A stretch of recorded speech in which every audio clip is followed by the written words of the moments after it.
Before we begin, don't forget to subscribe to our channel, Pause Verve. If this story touches your heart, please like the video and share it with others. Your support helps us continue bringing you more heartwarming stories. In the sleepy coastal town of Portsville, where the morning mist weaves secrets through the cobblestone streets of Harbor Lane, a sight unfolds that stops hearts and sparks whispers. 5 majestic Alaskan Malamutes, their thick fur glistening with dew, stride through the fog with the precision of a royal guard. Their eyes, sharp and soulful, scan the horizon, their powerful bodies moving in flawless unison.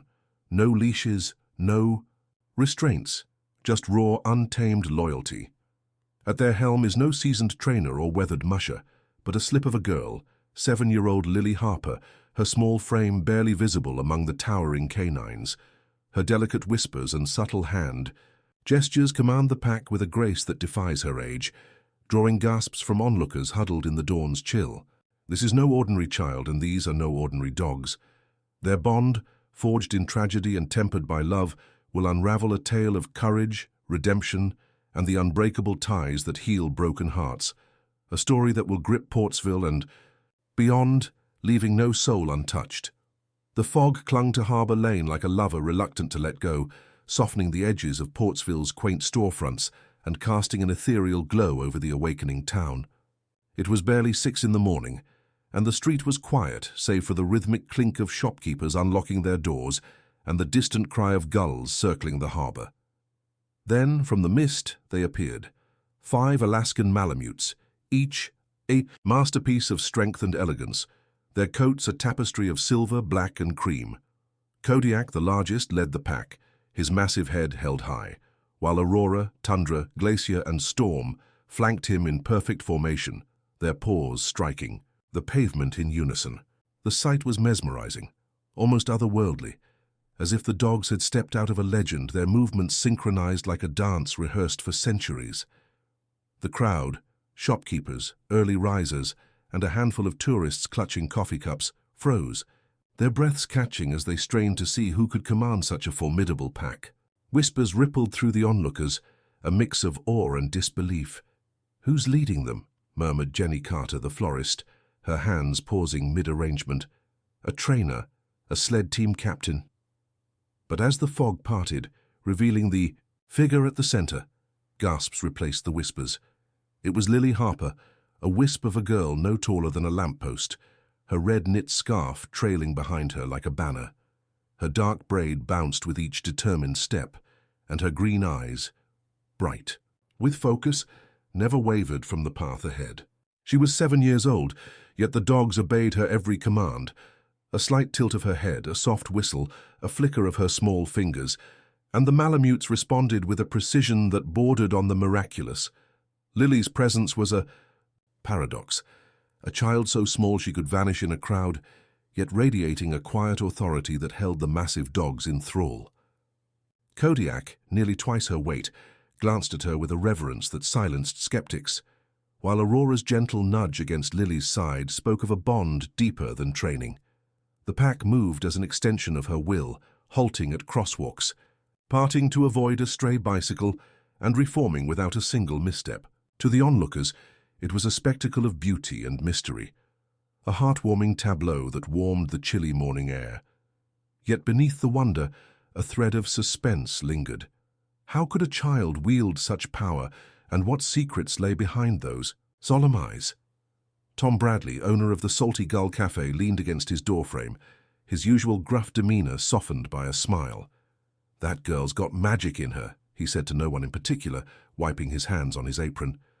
Those dogs would follow her to the ends of the earth. Across the street, however, Beatrice Langston, the retired librarian with a reputation for sharp words, narrowed her eyes. Her lips pursed as she clutched her coat tighter, her gaze fixed on Lily's slight figure. "Something's not right," she muttered to her neighbor, her voice low but laced with conviction. "No child should have that kind of control over beasts like those. Mark my words, there's trouble brewing in that house." The townsfolk of Portsville were no strangers to quirks. After all, their town was a patchwork of old fishing families, eccentric artists and summer tourists chasing nostalgia. But Lily Harper and her Malamutes were something else entirely. a phenomenon that stirred both admiration and unease. As she led her pack past the bakery, where the scent of fresh sourdough mingled with the sea air, children pressed their faces to shop windows, their eyes wide with wonder. Tourists fumbled for their phones, capturing videos that would soon flood social media with hashtags like a Portsville puppy queen.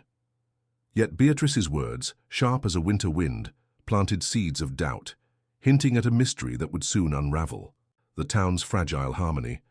Lily, oblivious to the growing scrutiny, continued her morning ritual, her red sneakers scuffing softly against the pavement. The dogs, sensing her calm, maintained their disciplined march, their loyalty a silent promise that no fog could obscure. But as the crowd dispersed and the mist began to lift, a question hung in the air, as tangible as the salt on the breeze. What was the source of Lily's extraordinary gift, and what shadows did it conceal? The answer, buried in a past marked by love and loss, would draw Portsville into a journey of discovery, where hearts would break, heal, and find hope in the unlikeliest of places. The fog had barely lifted from Harbour Lane when Portsville began to buzz with talk of Lily Harper and her Alaskan Malamutes. By noon, the Salty Gull Cafe was packed, its wooden tables crowded with locals swapping stories over steaming mugs of coffee. Tom Bradley, flipping pancakes behind the counter, couldn't stop grinning as he recounted Lily's morning procession. "It's like watching a symphony, folks. Those dogs move like they're reading her mind." His enthusiasm was infectious, and soon customers were sharing their own glimpses of the Portsville puppy queen, their voices warm with pride for their town's pint-sized marvel. Across town, however, a different tune was playing. Beatrice Langston, armed with a notepad and a mission, was rallying her book club at the library, her sharp whispers painting Lily's gift as a dangerous anomaly. As admiration and suspicion collided, Portsville found itself divided, its heartwarming pride in Lily teetering on the edge of a suspenseful unraveling that would test the town's spirit. Tom Bradley's cafe became the unofficial headquarters for Lily's admirers. By midweek, he'd taped a grainy photo of her and the Malamutes to the cash register, a snapshot from a tourist's phone that captured Kodiak's regal stance and Lily's quiet determination. "She's our little legend," Tom declared to a group of fishermen who nodded, their weathered faces softening. They swapped tales of seeing Lily pause at the harbour to let children pet Aurora or guide Tundra away from a skittish cat with a single gesture. The stories grew with each telling: how Glacier once carried a lost mitten back to its owner, how Storm's gentle whine calmed a toddler's tantrum. To them, Lily was a beacon of hope, proof that even in a world of loss, something pure could thrive. Tourists, drawn by the viral videos, began flocking to Harbour Lane, boosting business and cementing Lily's nickname. Tom even started setting out water bowls for the dogs, each engraved with their names, a gesture that had regulars clapping him on the back. Down at the Portsville Library, however, Beatrice Langston was weaving a different narrative. Her book club, a tight-knit group of retirees, gathered around a mahogany table, their murmurs hushed but urgent. Beatrice, her silver hair pulled into a severe bun, tapped her pen against her notepad, listing every detail of Lily's walks. The dogs, size, their lack of leashes, the way Lily seemed too focused for a child her age. "It's unnatural," she insisted, her voice carrying the weight of her 30 years as a librarian. "Those animals could turn on her or someone else in a heartbeat. And where are her guardians? Clara and Henry are too old to manage a child and 5 beasts." Her friends nodded, their brows furrowed, though some hesitated, recalling Lily's gentle demeanor. Beatrice, undeterred, began timing Lily's routes, jotting notes about Kodiak's occasional growl at a passing truck or Glacier's brief lunge at a squirrel. "This isn't a fairy tale," she warned. "It's a tragedy waiting to happen."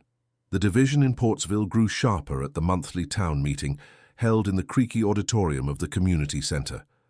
Mayor Laura Thompson, a pragmatic woman with a knack for diffusing tension, sensed trouble as Beatrice took the microphone. "I'm not saying the Harper girl isn't remarkable," Beatrice began, her tone measured but pointed, "but we have a responsibility to ensure public safety. 5 unleashed Malamutes in a child's hands, that's reckless." Murmurs of agreement rippled through one side of the room, while Tom Bradley, seated near the front, shot back, "Reckless! Those dogs are better behaved than half the folks in this town." Laughter broke the tension, but only briefly. Parents like Susan Miller, whose son was wary of dogs after a bite years ago, sided with Beatrice, voicing fears about safety. Others, like fisherman Joe Carter, defended Lily, recounting how she'd taught Tundra to sit patiently while his daughter tossed pebbles into the harbor. The meeting ended with no resolution, but Beatrice's call for a formal review of the Harper household lingered like a storm cloud. Social media amplified the debate. The Marlon Portsville Puppy Queen hashtag trended alongside clips of Lily's walks, but comments ranged from heart emojis to accusations of neglect. A local blogger, sensing a scoop, dubbed Lily the dog whisperer of Harbor Lane, sparking a flurry of likes, but also fueling Beatrice's crusade. She began distributing flyers, urging residents to protect our children by signing a petition for child welfare intervention. Her words found fertile ground among those already uneasy about the Harpers' unconventional life. Clara's visible exhaustion, Henry's limp from an old injury, and Lily's eerie silence in public. "They're not a family, Beatrice," told her neighbor, her voice low. "They're a house of secrets." Yet even as suspicion grew, acts of kindness flourished. Jenny Carter, the florist, left daisies on the Harpers' porch, a silent nod of support. The bakery started saving bone-shaped biscuits for the Malamutes, and Officer Rachel Nguyen, who patrolled Harbor Lane, began trailing Lily's walks, not out of distrust, but to ensure her safety from overeager tourists. "I've seen trained canines with less discipline," Rachel told her partner, shaking her head in awe. These gestures, small but heartfelt, wove a safety net of community love. Around Lily, even as Beatrice's petition gained signatures, the town was a tapestry of contradictions, admiration woven with doubt, warmth shadowed by fear. Lily, unaware of the storm brewing, continued her morning walks, her red scarf a bright thread against the grey dawn. The Malamutes, sensing her, calm moved with unwavering loyalty, their presence a shield against the world's noise. But the whispers were growing louder, and Beatrice's flyers were piling up on doorsteps. As Portsville teetered on the brink of a reckoning, the question wasn't just about Lily's gift. It was whether the town could see past its fears to embrace the heartwarming truth at her story's core. The whispers of Portsville couldn't touch Lily Harper as she led her Alaskan Malamutes through the misty dawn, but the weight of her past clung to her like the fog itself. Once a child whose laughter echoed through the harbor, Lily was now a silent enigma, her voice locked away by a tragedy that had reshaped her world. Born to Anna and David Harper, renowned sled dog trainers whose Malamutes were legends in New England's racing circuits, Lily grew up in a home where love smelled of pine shavings and sounded like joyful barks. Her extraordinary bond with Kodiak, Aurora, Tundra, Glacier, and Storm wasn't just a gift. It was a lifeline, forged in the ashes of loss and nurtured in the quiet of a weathered cottage. As Beatrice Langston's petition cast shadows over the Harper household, Lily's story, a heartwarming tapestry of resilience and unspoken grief, began to surface, promising to unravel the town's doubts with its tender, suspenseful truth. Lily's earliest memories were of fur and warmth, of toddling after her parents in their sprawling kennel behind the Portsville cottage. Anna, with her quick smile and boundless patience, taught Lily to read dogs' expressions before she could read books, while David, a gentle giant with calloused hands, showed her how to harness a Malamute's strength with kindness. By age 3, Lily was a fixture in the training yard, her tiny hands mimicking her parents' signals as Kodiak, then a gangly pup, followed her with adoring eyes. The Harpers' Malamutes weren't just athletes, they were family, each with a personality as vivid as the northern lights. Kodiak's steady leadership, Aurora's playful nudges, Tundra's quiet intuition, Glacier's stubborn streak, and Storm's boundless energy. Lily, their pint-sized shadow, had a knack that stunned even her parents. At 4, she calmed a fractious rescue dog with a single touch, her soft hum soothing its trembling frame. That joyful chaos, shattered on a stormy September evening 3 Years ago, when Lily was 4, Anna and David had taken their boat out to check crab traps, a routine trip on waters they knew like their own hands. A sudden squall overturned their vessel, and despite a frantic Coast Guard search, neither survived. Lily, left with a babysitter, was spared the physical harm, but not the emotional devastation. The accident's details were murky. Witnesses spoke of blinding rain and a rogue wave, but the loss was absolute. Overnight, Lily's world of laughter and barks became one of silence. She stopped speaking, her voice replaced by a haunting stillness that doctors later attributed to selective mutism, a trauma response compounded by mild sensory sensitivities they linked to autism. Her bright eyes grew distant, seeing only the dogs who still understood her wordless heart. Clara and Henry Harper, Anna's aunt and uncle, took Lily in without hesitation, though their modest cottage and modest means were stretched thin. At 68 and 66, they were no strangers to hardship. Clara's chronic fatigue syndrome and Henry's old knee injury made daily life a challenge, but their love for Lily was fierce. The cottage, with its sagging porch and peeling green paint, became a sanctuary for the girl and her 5 Malamutes. The dogs, grieving their own loss, gravitated to Lily, sleeping in a protective circle around her bed. Clara and Henry, unable to manage the energetic pack themselves, worried about the dog's training fading, but they couldn't bear to separate Lily from her last link to her parents. "Those dogs are her voice," Clara told a social worker, her eyes glistening. "We can't take that away." Behind the cottage's creaky doors, Lily found solace in her parents' legacy. One sleepless night, she discovered their training journals in a dusty attic trunk, leather-bound volumes filled with sketches of signals, notes on each dog's quirks, and heartfelt musings about their little musher, Lily. By flashlight, the 4-year-old pored over the pages, her small fingers tracing her parents' handwriting. She taught herself their techniques, adapting them to her size and the dog's personalities. A flick of her wrist became a command for Kodiak to lead. A soft whistle sent Aurora circling back. Night after night, she built a language of gestures and glances, one the Malamutes understood as if it were their own. When Clara's fatigue or Henry's limp made walking the dogs impossible, Lily made a quiet choice. One morning, she slipped leashes onto her belt, led the pack down the porch steps, and began the walks that would soon captivate and divide Portsville. The townsfolk who cheered Lily's walks knew little of this history, seeing only the spectacle of a child and her dogs. Beatrice Langston's flyers, now circulating through church groups and grocery stores, painted the Harpers as negligent, oblivious to the love that held their fragile family together. Yet Lily's silence wasn't neglect. It was survival, a bridge built from loss to hope.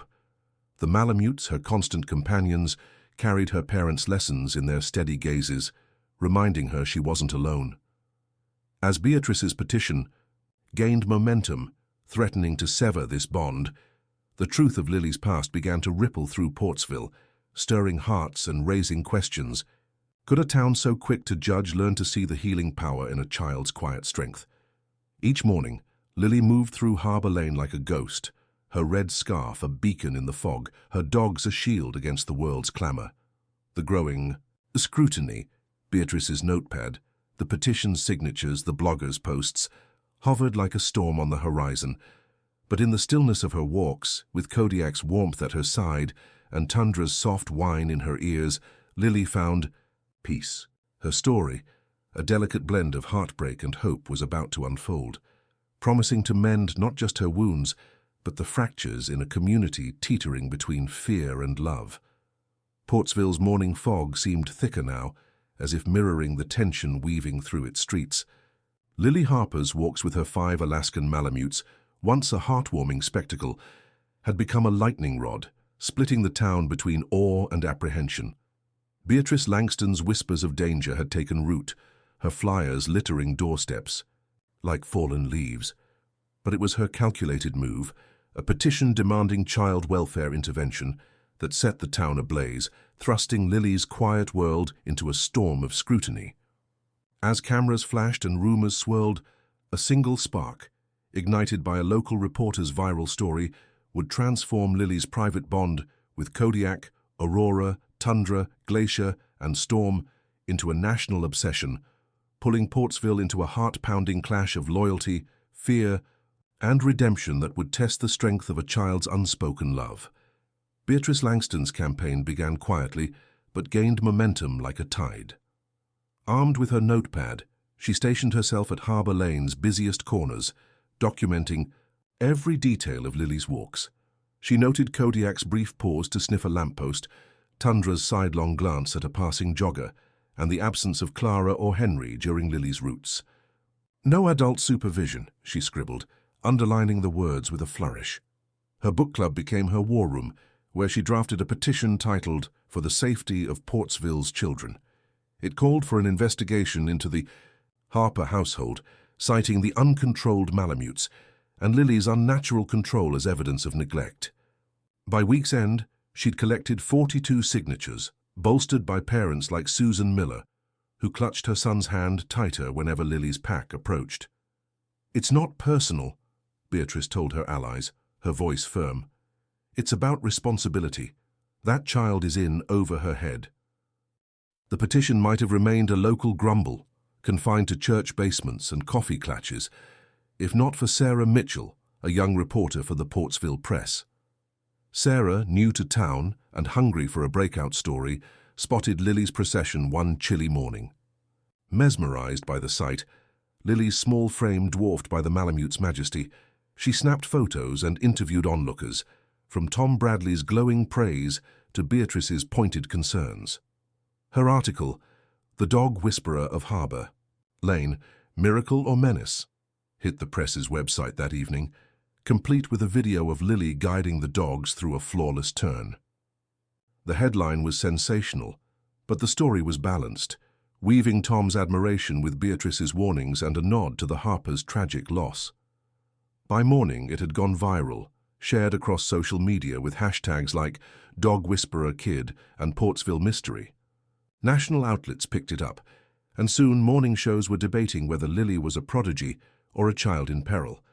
The sudden spotlight overwhelmed the Harpers' quiet cottage. Reporters camped out on their patchy lawn, their cameras clicking, like cicadas. Tourists drawn by the story crowded Harbour Lane, some offering treats to the Malamutes, others shouting questions at Lily, who shrank from their attention. Clara, her face lined with exhaustion, tried to shield her niece, hanging blankets over the windows to block prying eyes.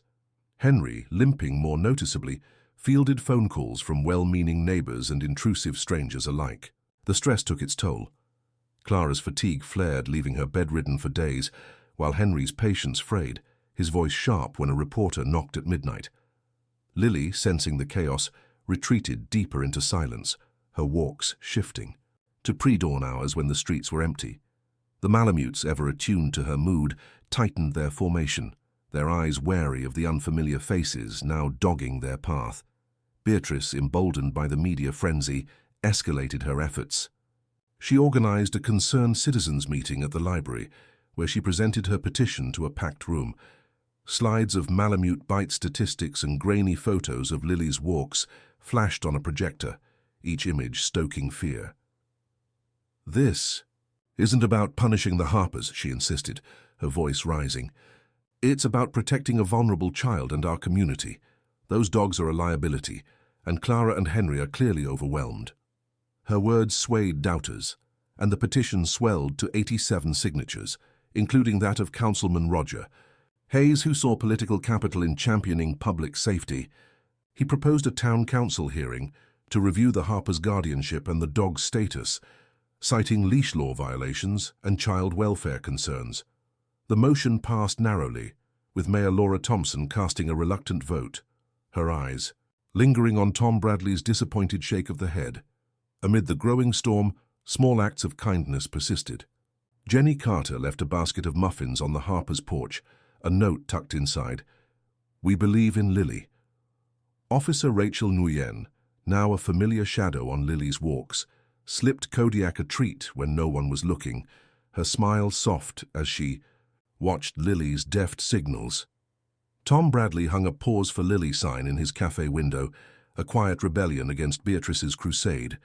These gestures, though heartfelt, couldn't stem the tide. The council hearing was set for 2 weeks hence, and social media buzzed with speculation, and Save Lily trended alongside Just Dangerous Dogs, each post a thread in the tapestry of Portsville's unraveling unity. Lily, cocooned in her world of fur and fog, seemed oblivious to the petition's weight, but her dogs sensed the shift. Kodiak's ears flicked at every stranger's approach, and Aurora pressed closer to Lily's side, her warmth a shield against the chill.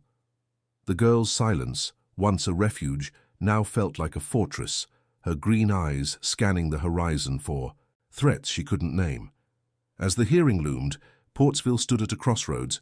Would it rally around a child whose love for her dogs defied explanation, or would fear tear apart the delicate bonds holding her world together? The answer lay in the heart of a town wrestling with its own contradictions, poised to discover that even the smallest voice could echo with transformative power. The air in Portsville grew heavy, as if the fog rolling off the harbor carried the weight of the town's divided heart. Lily Harper's morning walks with her 5 Alaskan Malamutes, once a beacon of wonder, now drew crowds of gawkers and critics, their whispers sharp as the autumn breeze. Beatrice Langston's petition had ignited a firestorm, and the viral story of the dog whisperer of Harbor Lane had turned the Harpers' quiet cottage into a battleground. As the town council hearing loomed, the media frenzy intensified, straining Clara and Henry's fragile resilience and pushing Lily deeper into her silent world.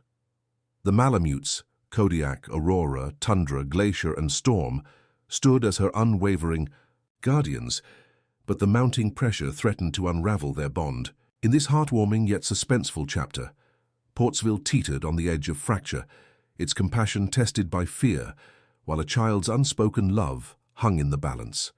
The national spotlight burned hotter with each passing day.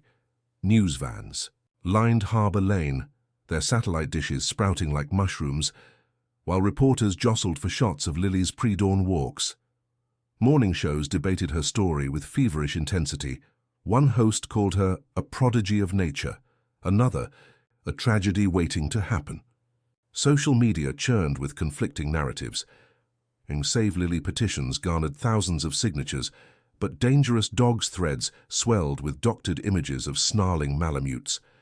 Tourists flooded Portsville, some leaving flowers at the Harpers' gate, others demanding selfies with the puppy queen, their intrusions shattering the quiet Lily craved. The chaos seeped into the cottage, where Clara's fatigue confined her to a recliner, her hands trembling as she sorted through hate mail and supportive notes. Henry, his limp worsening, took to patrolling the porch with a flashlight, shooing away late-night photographers. "We're just trying to keep our girl safe," he muttered to Clara, his voice hoarse with worry. Lily, sensing the storm encircling her family, retreated further into her fortress of silence. Her walks, now confined to the grey hour before sunrise, were a desperate bid for peace, but even then eyes followed her. Reporters hiding behind lampposts, Beatrice's allies snapping photos from parked cars. The Malamutes, attuned to her distress, grew hyper-vigilant. Kodiak's hackles rose at unfamiliar shadows, and Tundra's low whine signaled her unease. Lily's signals, once fluid as a dance, became hesitant, her small hands faltering as she guided the pack through deserted alleys to avoid the crowds. At home, she spent hours curled up with the dogs, her face buried in Aurora's fur, whispering words only they could hear. Clara, watching from the doorway, felt her heart ache. "She's slipping away from us," she confided to Henry, tears brimming. "Those dogs are her anchor, but this town's tearing her apart." Beatrice Langston, undeterred by the backlash, doubled down on her campaign. Her concerned citizens' meetings swelled, drawing council members and anxious parents to the library's overheated conference room. She presented binders of evidence, blurry photos of Glacier sniffing a trash can, statistics on dog-related injuries, even a psychologist's blog post speculating about Lily's unhealthy fixation. "This isn't about the girl's talent," Beatrice argued, her voice cutting through the room. "It's about a child left to fend for herself with animals that could overpower her in a heartbeat." Her rhetoric swayed Councilman Roger Hayes, who saw the hearing as a chance to bolster his re-election campaign. He proposed an emergency ordinance tightening leash laws and mandating animal control assessments for the Harpers' dogs, a move that sent ripples of alarm through Lily's supporters. "It's a witch hunt," Tom Bradley fumed at the Salty Gull Cafe, where his Pause for Lily sign now hung defiantly in neon. Yet, even as fear tightened its grip, Portsville's heart refused to harden entirely. Jenny Carter organized a bake sale to help the Harpers with legal fees, her flower shop overflowing with donated cookies and notes of encouragement. Officer Rachel Nguyen, now a daily presence on Lily's walks, began teaching local kids about dog safety, using Lily's flawless control as an example. "That girl's teaching us all something," Rachel told a reporter, her eyes on Lily as she signaled Storm to sit.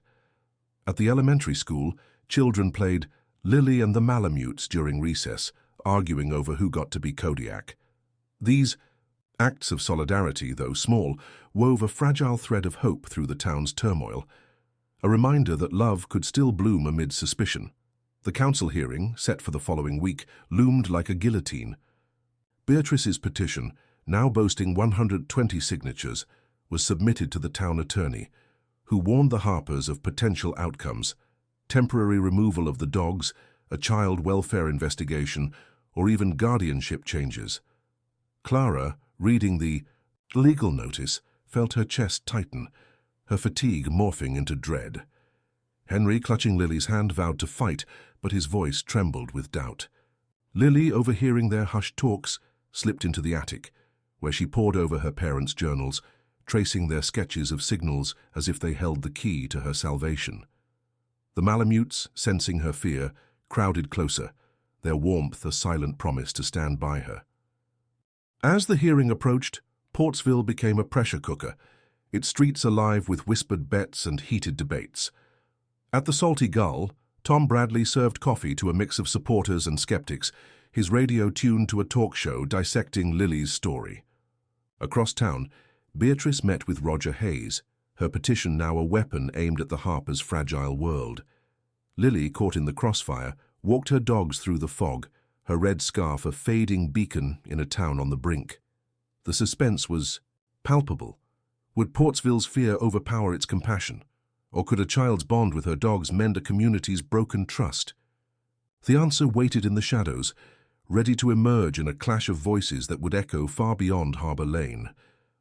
Portsville's fog seemed to pulse with the town's mounting tension, as if the very air held its breath for the council hearing that would decide Lily Harper's fate.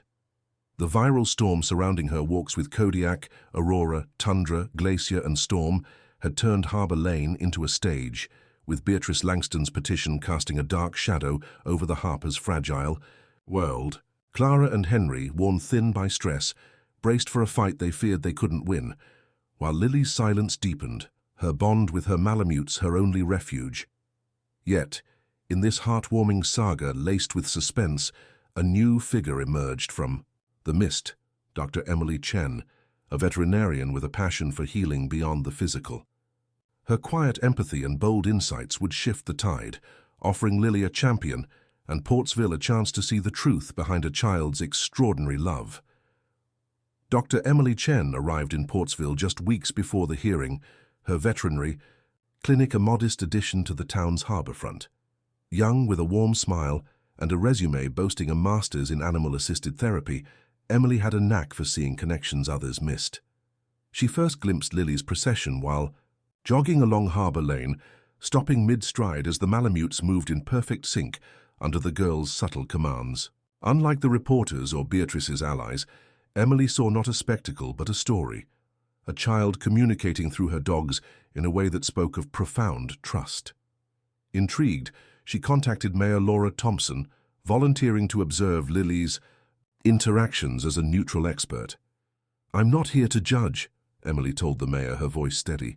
"I want to understand what those dogs mean to her."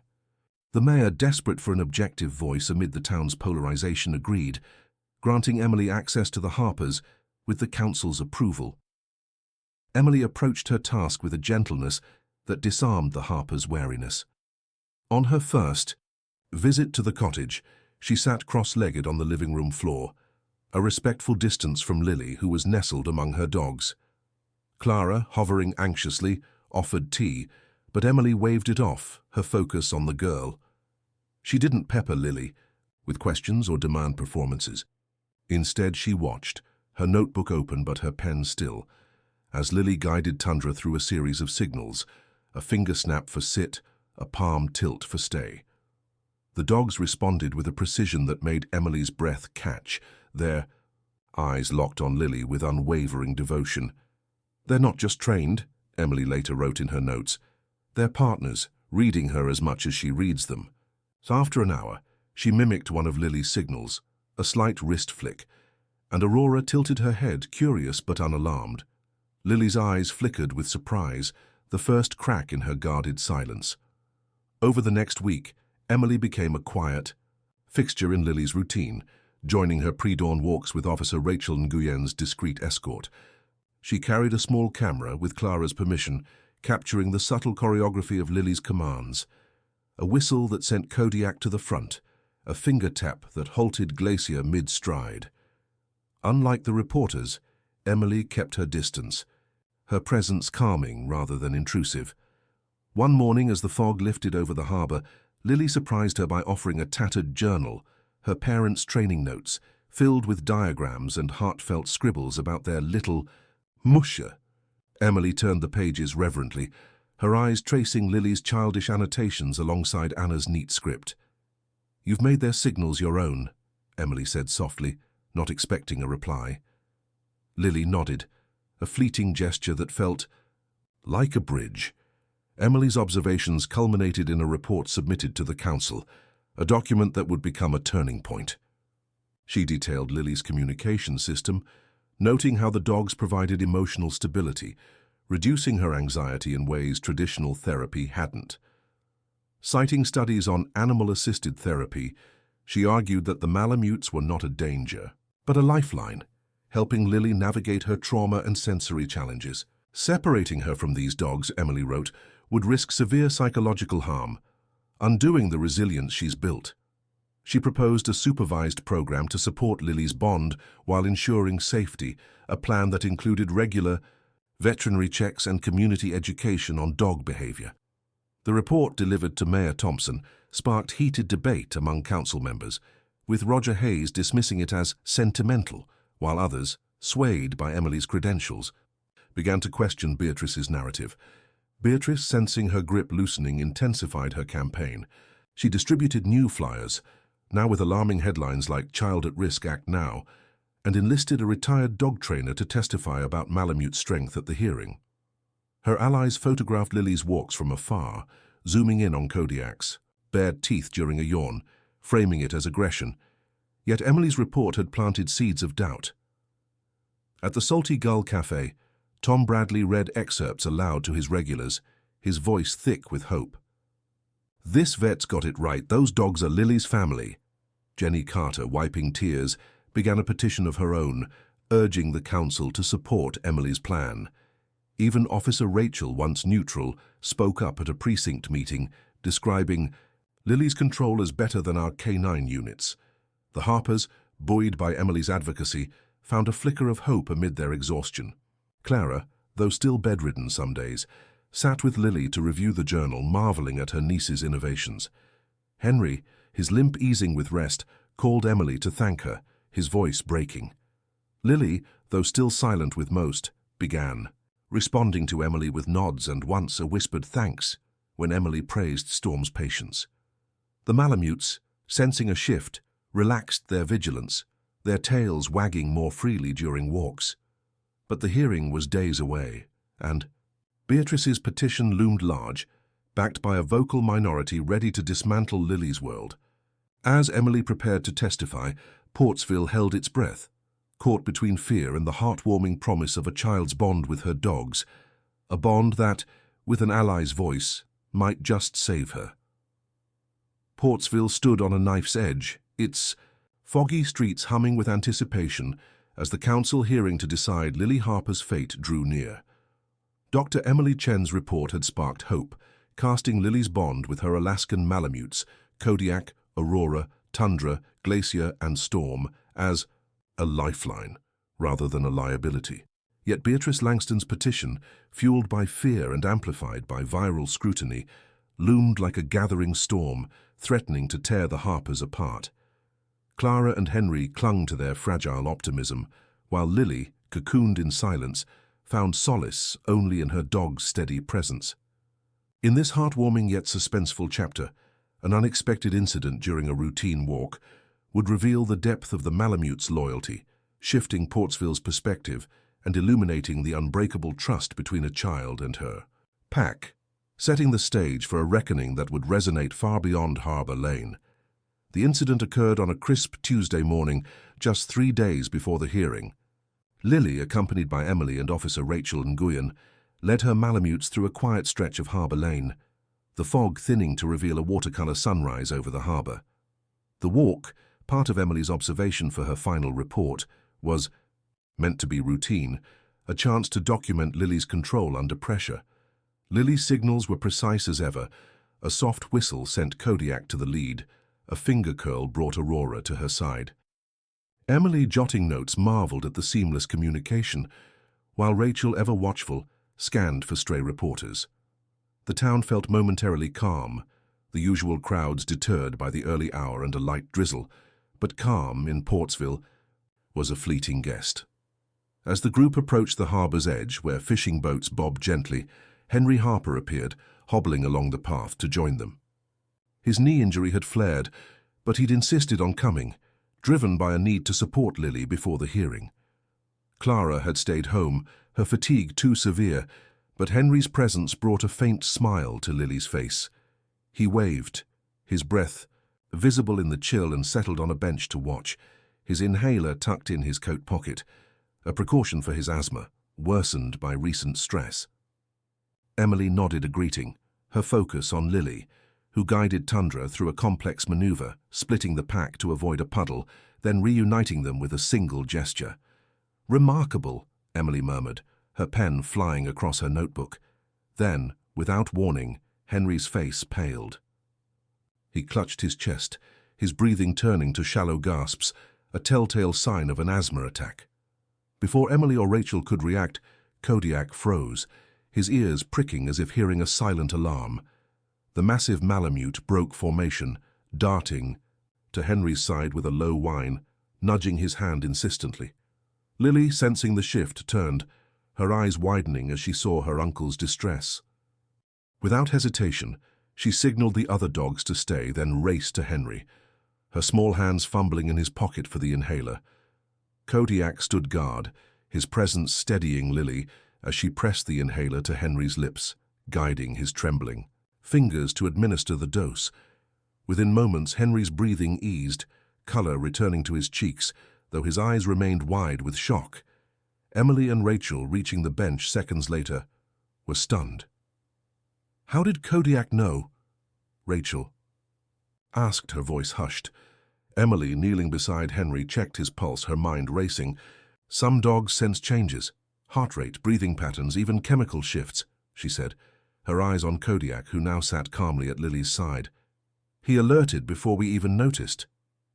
Lily, her face pale but composed, stroked Kodiak's fur, whispering, "Good boy." Henry, catching his breath, managed a weak smile.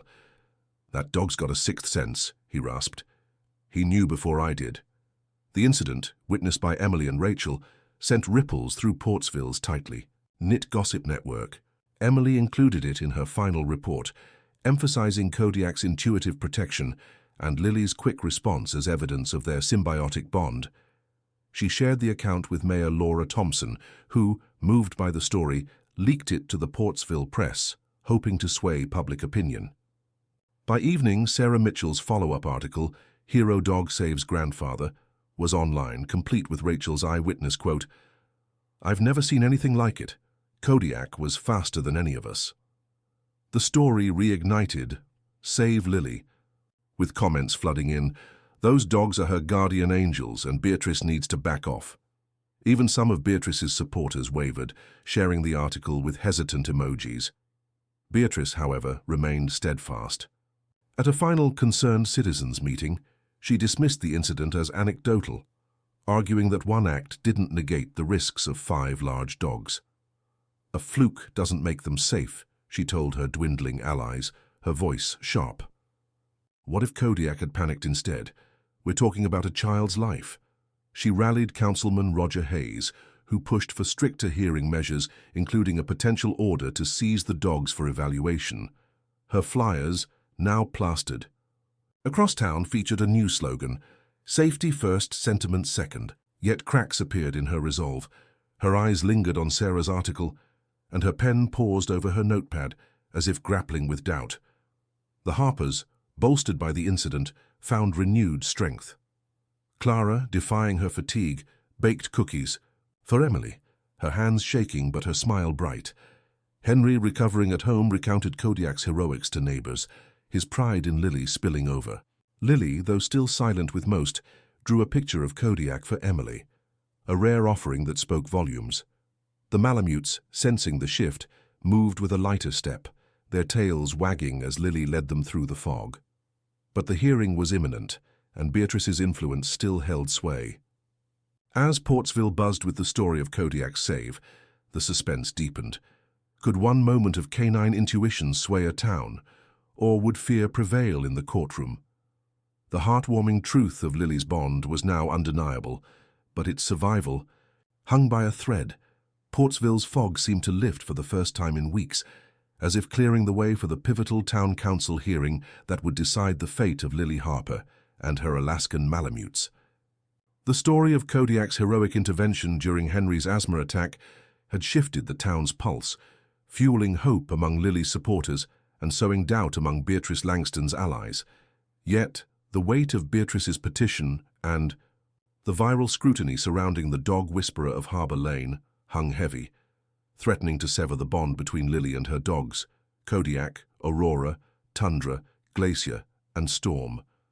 As the Harpers, bolstered by Dr. Emily Chen's advocacy, faced the courtroom, Portsville gathered, its heart torn between fear and compassion.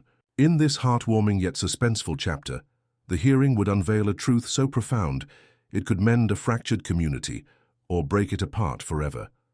The Portsville Community Center, its auditorium packed to the rafters, buzzed with nervous energy as the hearing began.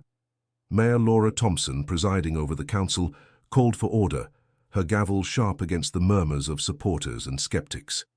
The room was a kaleidoscope of faces. Tom Bradley and Jenny Carter clutching pause for Lily signs, Susan Miller whispering to Beatrice, reporters scribbling furiously. Clara and Henry sat at the respondents' table, their hands clasped, with Lily between them, her eyes fixed on her lap, her red scarf a bright knot of courage. The Malamutes, deemed too disruptive, remained at home under a neighbor's care, but their absence felt like a missing heartbeat. Emily Chen, seated nearby, clutched her report, her calm demeanor masking a fierce resolve to defend Lily's bond. Beatrice took the floor first, her silver hair gleaming under the fluorescent lights. Flanked by her attorney, a stern woman from a nearby city, she presented her case with methodical precision. "This is not about denying Lily's talent," she began, her voice carrying the authority of her librarian days. "It's about safety. 5 Alaskan Malamutes, each capable of serious harm, are controlled by a 7-year-old with no adult supervision. Clara and Henry, while well-meaning, are physically unfit to manage this situation." She displayed charts of dog bite statistics and photos of Lily's walks, framing the dog's size as a looming threat. Susan Miller testified tearfully about her son's fear of dogs, while Councilman Roger Hayes cited liability risks, urging the council to prioritize community welfare over sentiment.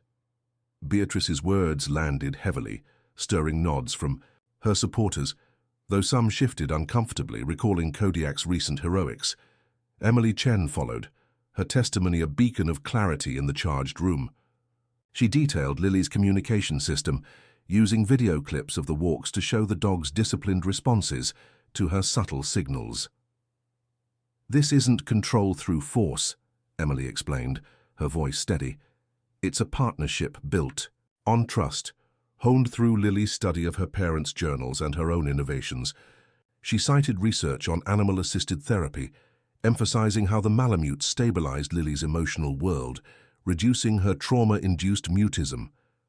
The story of Kodiak's asthma alert, corroborated by Officer Rachel Nguyen's sworn statement, drew gasps. Rachel, called to testify, described the dog's almost supernatural intuition. Emily proposed a monitored program to support Lily's bond, with safety protocols like regular veterinary checks and public education. Her words, backed by science and heart, swayed waverers, with Tom Bradley leading a ripple of applause. The council's questions were sharp. Roger Hayes pressed Emily on hypothetical risks. What if a dog panics in a crowd? While another councillor asked Clara about her health, probing her ability to parent. Clara, her voice trembling but firm, admitted her fatigue, but insisted, "Lily's dogs give her strength we can't. They're her family." Henry, his eyes fierce, added, "We've lost enough. Don't take her dogs too." Their raw honesty silenced the room, but Beatrice's attorney countered, arguing Lily's silence was a sign of unhealthy dependence, not healing. The debate stretched into hours, each side digging in, the suspense palpable as Portsville awaited a verdict that could reshape a child's life. Then Mayor Thompson made an unexpected request. "I'd like to hear from Lily if she's willing," she said, her tone gentle. A hush fell. Clara leaned to whisper to Lily, who shook her head, her fingers twisting her scarf. Emily, sensing her fear, slid a notepad across the table, a silent invitation. After a long pause, Lily took it, her pencil scratching softly. She passed the note to Clara, who read it aloud, her voice breaking. "My dogs keep me safe. Kodiak saved me when I fell in the water. I was little and he pulled me out." The revelation that Kodiak had rescued Lily from drowning as a toddler, a detail never shared, stunned the room. Clara gasped. "She never told us," while Henry's eyes filled with tears. The story, simple yet profound, painted the Malamutes, not as threats but as guardians, their loyalty a lifeline through Lily's darkest moments. Beatrice, called to respond, faltered. Her rigid posture softened, her eyes flickering to Lily with something like regret. I believed I was protecting her," she said, her voice unsteady, "but perhaps I've misunderstood." She didn't withdraw her petition, but her hesitation spoke volumes, cracking her coalition. Roger Hayes, sensing the shift, backpedaled, suggesting further study over immediate action. The room buzzed with whispers. Reporters scribbled, supporters hugged, skeptics exchanged uneasy glances. Lily, her note delivered, sat quietly, her silence no longer a barrier but a testament to her strength. The hearing adjourned without a ruling, the council needing time to deliberate. But the tide had turned. Portsville, gripped by Lily's truth, stood poised to embrace a heartwarming resolution or risk losing the light of a child's love. The Portsville Community Center was still reverberating with the echoes of Lily Harper's written words, her revelation about Kodiak's long-ago rescue shattering the town's preconceptions. The council hearing had left Portsville suspended, in a fragile hope, with Dr. Emily Chen's testimony and Lily's quiet courage tilting the scales toward compassion. Yet Beatrice Langston's petition, though weakened, lingered like a stubborn fog, its shadow threatening to sever Lily's bond with her Alaskan Malamutes, Kodiak, Aurora, Tundra, Glacier, and Storm. Clara and Henry Harper clung to their granddaughter, their hearts buoyed but wary, while Lily's silence returned, her trust anchored in her dogs. In this heartwarming yet suspenseful chapter, Beatrice's unexpected confession would unravel a hidden truth, reshaping the town's understanding and opening a path to redemption that no one could have foreseen. The days following the hearing were a whirlwind of whispered debates and restless anticipation. The council's deliberation period stretched Portsville's nerves taut, with Mayor Laura Thompson promising a ruling within the week. At the Salty Gull Cafe, Tom Bradley served coffee to a steady stream of supporters, his Pause for Lily sign now joined by children's drawings of Malamutes taped to the windows. Jenny Carter's bake sale raised enough to cover the Harper's legal consultation, and Officer Rachel Nguyen patrolled Harbour Lane with a protective eye, ensuring Lily's pre-dawn walks remained undisturbed. Social media buzzed with Thatcham Save Lily. Posts, the story of Kodiak's toddler rescue fueling viral montages of Lily's walks. Yet Beatrice's allies, though quieter, persisted, distributing flyers warning of unpredictable animals and urging the council to act.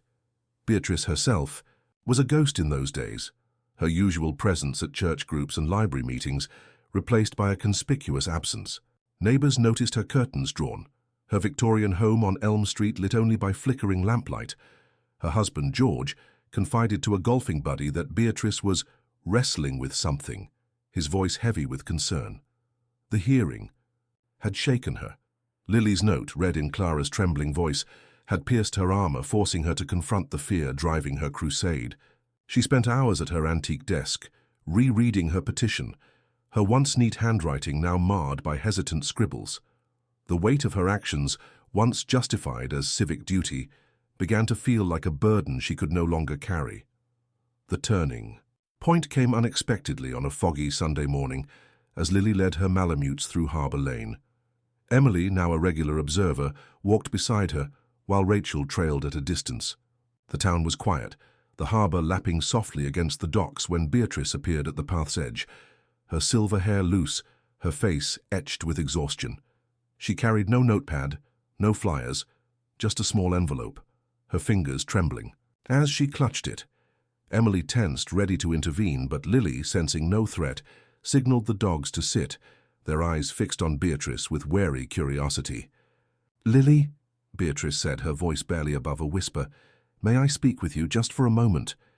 Emily, glancing at Lily's calm nod, allowed it, staying close but giving space. Beatrice took a shaky breath, her eyes meeting Lily's for the first time without judgment. "I owe you an apology," she began, her words halting but sincere. "I thought I was protecting you, protecting this town, but I was wrong. Those dogs, they're not a danger. They're your strength." She paused, her gaze dropping to the envelope, her voice cracking. "There's something else I need to tell you, something I've hidden for too long." The air grew thick, the fog seeming to hold its breath as Beatrice continued. 3 years ago, the night your parents died, I was there, not at the accident, but earlier. I was driving home from a book club dinner, distracted, upset about a petty argument. I ran a stop sign near the harbour, nearly hitting your parents' car as they headed to their boat. A gasp escaped Emily, but Lily remained still, her hand resting on Kodiak's fur, her green eyes unblinking. Beatrice's tears fell freely now, her voice a raw confession. "They swerved to avoid me, and I drove on, too shaken to stop. I told myself it was nothing, that they were fine, but when I heard about the boat accident later, the timing, I've always wondered if my mistake rattled them, if it played a part in what happened." She clutched the envelope, her shoulders sagging. "I buried that guilt, convinced myself I was blameless. Then I saw you with those dogs, so strong, so like your parents, and it was like facing my failure every day. I pushed this petition to silence my own shame, not to protect you." Lily's silence stretched, her face pale but composed, the Malamutes forming a protective semicircle around her.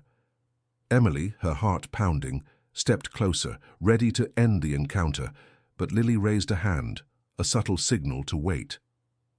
After a long moment, she spoke, her voice small but clear, the first words she'd uttered publicly since the hearing.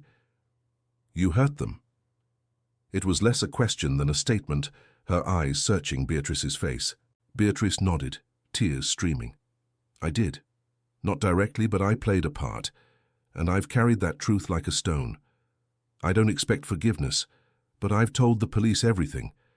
And this," she placed the envelope on the ground, "is my statement, retracting the petition and supporting your dog's role in your life."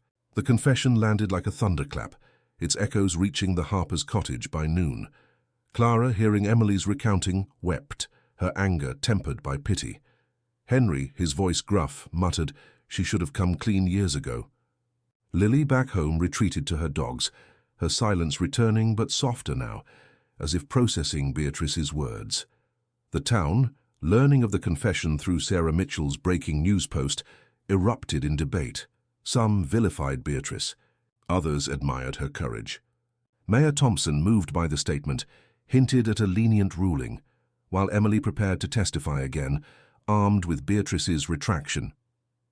As Portsville grappled with this bombshell, Lily walked her dogs through the fog, her red scarf a beacon of resilience. Beatrice's confession, raw and redemptive, had cracked open a door to healing, but the council's ruling loomed. Would the town embrace this heartwarming shift, or would lingering fears prevail?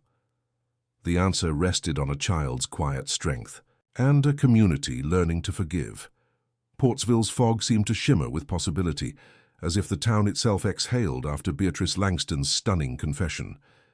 Her admission of guilt in the events leading to Anna and David Harper's tragic accident had shifted the narrative surrounding Lily Harper and her Alaskan Malamutes, Kodiak, Aurora, Tundra, Glacier, and Storm. The council hearing, once a battleground of fear and division, now held the promise of reconciliation, buoyed by Dr. Emily Chen's advocacy and the town's growing awe for Lily's bond with her dogs. Clara and Henry Harper, their hearts battered but hopeful, stood by their granddaughter while Lily's quiet resilience anchored their fragile family. In this heartwarming yet suspenseful chapter, the council's ruling would forge a path forward, weaving Portsville's fractured threads into a tapestry of healing, community, and the enduring power of a child's love. The council reconvened on a crisp Wednesday morning, the Portsville Community Center packed with a crowd that spilled into the hallway. Mayor Laura Thompson, her face etched with resolve, opened the session, acknowledging Beatrice's retraction and the extraordinary developments since the initial hearing. The atmosphere was electric. Tom Bradley and Jenny Carter sat with bated breath, their pause for Lily signs propped against their chairs, while Susan Miller, once Beatrice's staunch ally, fidgeted, her expression softened by doubt. Reporters, sensing a historic moment, scribbled furiously, their cameras trained on Lily, who sat between Clara and Henry, her red scarf a vibrant symbol of her quiet strength. The Malamutes remained at home, but their presence loomed large, their loyalty the heart of the debate. Mayor Thompson called Emily Chen first, her testimony now bolstered by Beatrice's statement. Emily, poised and passionate, reiterated the therapeutic value of Lily's bond with the dogs, citing Kodiak's asthma alert and his toddler rescue as evidence of their protective instincts. "These Malamutes aren't just pets," she said, her voice ringing clear. "They're a bridge to Lily's emotional recovery, fostering resilience where trauma once reigned." She presented a detailed plan, a 6-month monitoring period with regular veterinary assessments, community dog safety workshops, and therapy sessions to expand Lily's communication beyond her dogs. Her words, backed by research and the weight of Beatrice's confession, drew nods from council members, even Roger Hayes, whose political posturing faltered under the town's shifting mood. Beatrice, invited to speak, rose slowly, her silver hair loose, her face stripped of its former rigidity. "I was wrong," she said simply, her voice trembling but firm. "My fear blinded me to Lily's strength and the dog's devotion. I withdraw my petition and ask the council to support Dr. Chen's program, with safeguards to ensure safety." Her attorney, visibly flustered, attempted to interject, but Beatrice waved her off, her eyes briefly meeting Lily's. The room fell silent, the weight of her redemption sinking in. Susan Miller, tears in her eyes, stood to applaud, a gesture that sparked a wave of clapping from Lily's supporters. Roger Hayes, sensing the tide, remained quiet, his earlier demands for seizure orders abandoned. Clara and Henry testified next, their voices raw with emotion. Clara, defying her fatigue, spoke of Lily's growth since the dogs became her world. "She's our miracle," she said, her hand on Lily's shoulder. "They give her what we can't, a way to feel safe." Henry, his limp barely noticeable in his fervor, recounted Kodiak's heroics, his pride in Lily palpable. "She's her parents' daughter, through and through." Their words, simple yet profound, grounded the debate in love, reminding Portsville of the family at its heart. Mayor Thompson, after a brief recess, delivered the ruling. "This council recognizes the unique bond between Lily Harper and her dogs," she began, her tone measured but warm. "We also acknowledge the community's valid concerns about safety." She outlined a balanced decision. The Malamutes would remain with Lily under a 6-month probationary period, with Emily overseeing a therapeutic program. The dogs would undergo regular behavioral evaluations, and the Harpers would receive support services, including home care for Clara and Henry. A community education initiative funded partly by Beatrice's voluntary contribution would teach residents about responsible dog ownership. Our goal, Thompson concluded, is to nurture Lily's healing while ensuring Portsville's safety. This is a path forward, together.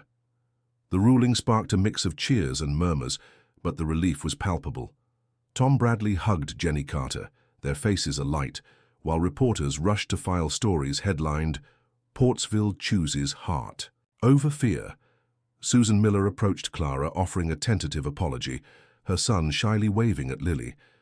Beatrice, lingering at the room's edge, slipped out quietly, her role in the drama complete, but her journey of atonement just beginning.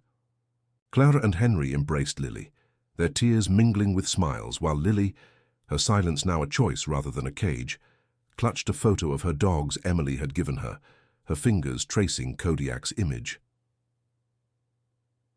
In the days that followed, Portsville transformed.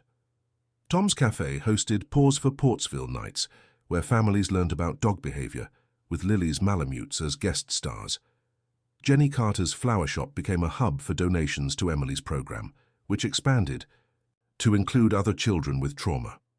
Officer Rachel Nguyen led school assemblies, using Lily's story to teach empathy and safety.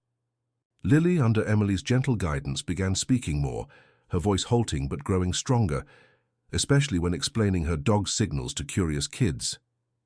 The Malamutes, certified as therapy animals, moved with renewed purpose, their presence a bridge between Lily and the world. Beatrice, in a quiet act of restitution, funded safety training for the dogs, her presence at community events subdued but earnest.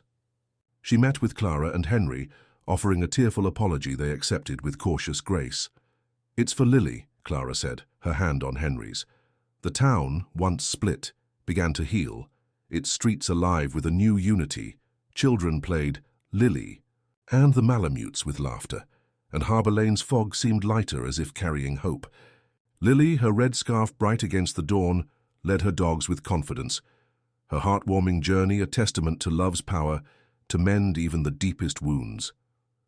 Portsville's fog, once a shroud of tension, now danced with the promise of renewal, as if the town itself had found its heart again. The council's ruling had preserved Lily Harper's bond with her Alaskan Malamutes, Kodiak, Aurora, Tundra, Glacier, and Storm, cementing their role as her guardians and healers. Dr. Emily Chen's therapeutic program, backed by a unified community, was weaving new connections while Beatrice Langston's redemption had softened old wounds. Clara and Henry Harper, their burdens lightened by support, watched their granddaughter bloom, her silence giving way to tentative words. In this final heartwarming chapter, Portsville's transformation unfolded, a suspenseful journey resolving into a celebration of resilience, forgiveness, and the enduring hope sparked by a child's love for her dogs. Spring arrived in Portsville with a burst of colour, the harbour sparkling under clear skies. Lily, now 8, walked her Malamutes through Harbour Lane with a confidence that drew smiles from shopkeepers and tourists alike. The council's 6-month probation had ended successfully, with Kodiak and his packmates officially certified as therapy animals, their vests emblazoned with Portsville Pause. Emily's program, now called Pause for Healing, had expanded, operating out of a donated waterfront facility where Lily, under careful supervision, helped other children connect with therapy dogs. Her voice, once locked away, emerged in soft bursts, explaining Kodiak's ear flicks to a shy boy or giggling when Aurora nuzzled a girl's hand. "They listen to your heart," Lily told a child struggling with anxiety, her words simple but profound, echoing her parents' wisdom. The Harper's cottage, once a fortress against scrutiny, became a hub of quiet progress. Clara, with home care support, managed her fatigue better, baking treats for Emily's sessions. Henry, his knee braced, joined Lily's walks when he could, his pride in her a steady light. The Malamutes, sensing the family's ease, filled the cottage with playful energy, their tails sweeping the floor as Lily read aloud from her parents' journals, her voice growing steadier. Portsville rallied around them, Tom Bradley's salty, Gull Cafe hosted monthly Paws for Portsville fundraisers, where families learned dog safety and shared stories of Lily's impact. Jenny Carter's flower shop displayed a mural of the Malamutes, painted by local kids, its vibrant hues a beacon of unity. Beatrice Langston's redemption arc continued, her presence in Portsville quieter but purposeful. She volunteered at Emily's, program funding equipment and training, her once sharp demeanor softened by humility. At a community picnic, she approached Lily, offering a handmade bookmark etched with a Malamute silhouette.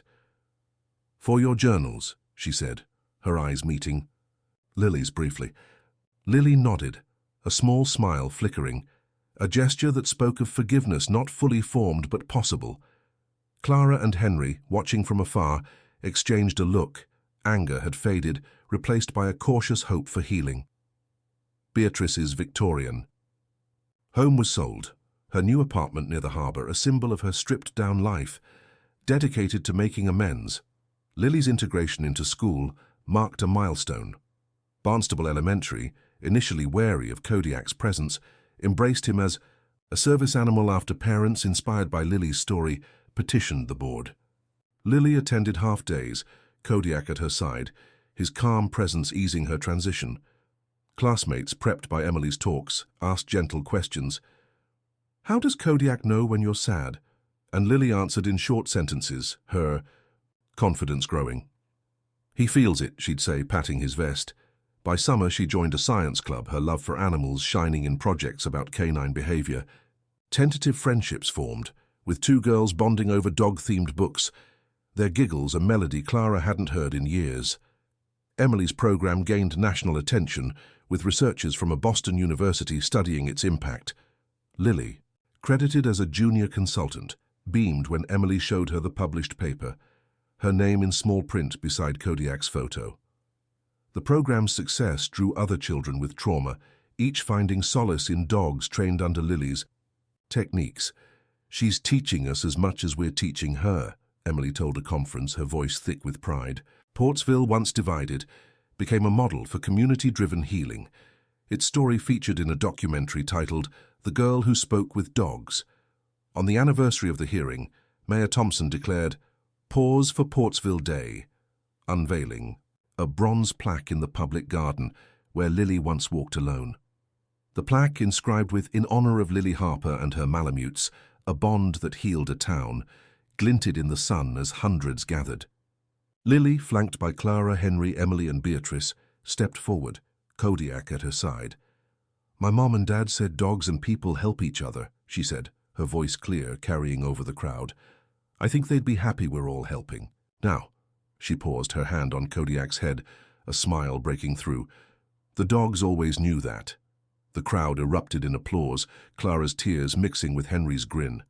Beatrice, standing quietly, clapped softly, her face a map of regret and hope. Tom, Jenny, Rachel and countless others joined in, their cheers a chorus of unity. Lily, her red scarf fluttering, led her Malamutes through the garden, their steps a dance of trust. Portsville, transformed by a child's courage, stood as a testament to love's power to mend, between a girl and her dogs, a woman and her conscience, a town and its heart. As the sun set, casting Harbour Lane in gold, the fog lifted entirely, revealing a future bright with hope.